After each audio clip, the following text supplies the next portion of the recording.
বেসরকারি বিশ্ববিদ্যালয়ের বিলের বিরুদ্ধে গোটা রাজ্য সহ কোচবিহারেও বিক্ষোভে শামিল হলো এআইডিএসও কোচবিহার জেলা শাখা।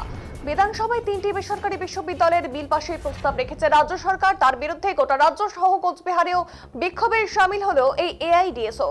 এদিন কোচবিহার শহরের কাচারি মোড়ে একত্রিত হয়ে এআইডিএসও কোচবিহার জেলা শাখার সদস্য ও নেতৃত্বরা সেখানে পথ অবরোধ করে এবং তারা একটি প্রতিলিপি পুড়িয়ে দেয়। এই বিষয়ে এদিন এখানে এআইডিএসও কোচবিহার জেলা শাখার সাধারণ সম্পাদক আসিফ আলম জানান, বর্তমান সময়ে সরকারি বিশ্ববিদ্যালয়গুলিতে স্থায়ী উপাচার্য নেই, সেখানে পরিকাঠামো ভালো নেই, পরিকাঠামোর মনোন্নয়ন করছে না সরকার। তবে সেখানে বেসরকারি বিশ্ববিদ্যালয়ের বিল পাশের প্রস্তাব রেখেছে। এখানে পরিষ্কার সরকার বেসরকারি বিশ্ববিদ্যালয়ের মালিকদের স্বার্থে সমস্ত রাজ কায়েম করছে, তার বিরুদ্ধে তাদের এই আন্দোলন।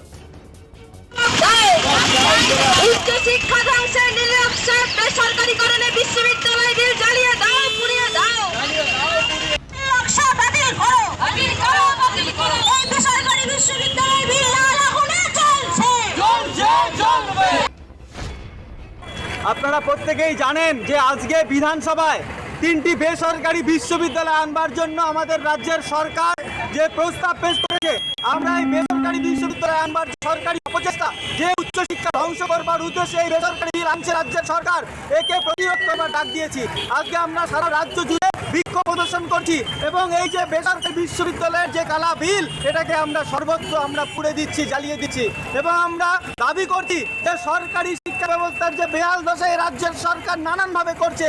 যেখানে দেখতে পাচ্ছি সরকারি বিশ্ববিদ্যালয়গুলিতে বেশিরভাগ বিশ্ববিদ্যালয়গুলিতে স্থায়ী উপাচার্য নেই। আমরা দেখতে পাচ্ছি বেশিরভাগ সরকারি বিশ্ববিদ্যালয়গুলির পরিকাঠামোর মান উন্নয়ন করছে না সরকার। উল্টো দিকে আমরা এইভাবে যেভাবে বেসরকারি বিশ্ববিদ্যালয় গড়তে সরকারি এই যে মদত, এই যে উৎসাহ দান, এখানে পরিষ্কার বেসরকারি মালিকদের স্বার্থে সমস্ত রাজ কায়েম করছে। একে হতে দেওয়া যায় না।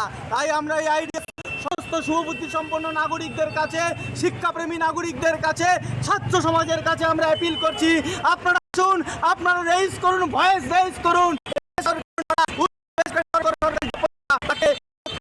এই ডাক আমরা আজকে এই আন্দোলন থেকে দিচ্ছি।